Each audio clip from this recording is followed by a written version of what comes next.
Thank you, everyone, for joining us today. I'm proud to stand alongside my colleague, Senator Warren, and Senator Majority Leader Schumer to reintroduce this resolution urging President Biden to be bold and responsive to the movement that elected him by taking executive action to cancel $50,000 in federal student loan debt.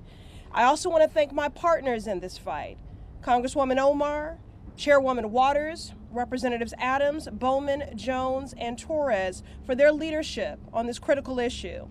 We have a record number of House members supporting us in this effort. This is evidence that momentum is on our side. The American people are on our side, and the movement is on our side. Let me be clear.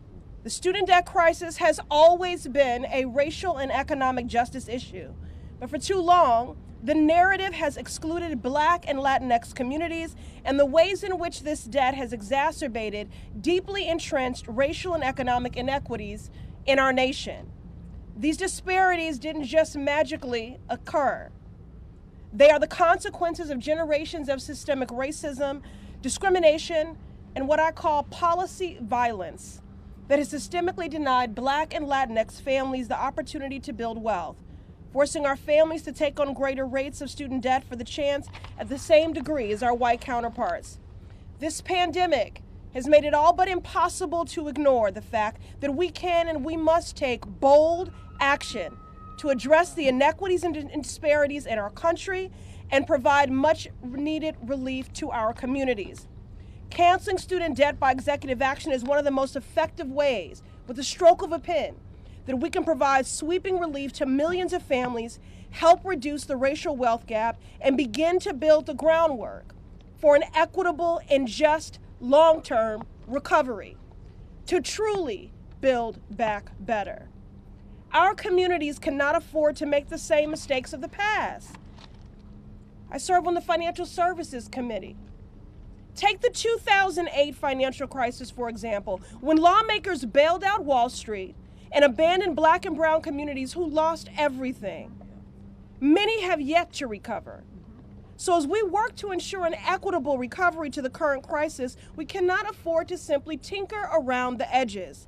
As lawmakers, we have a responsibility to ensure that our long-term recovery efforts leave no community behind.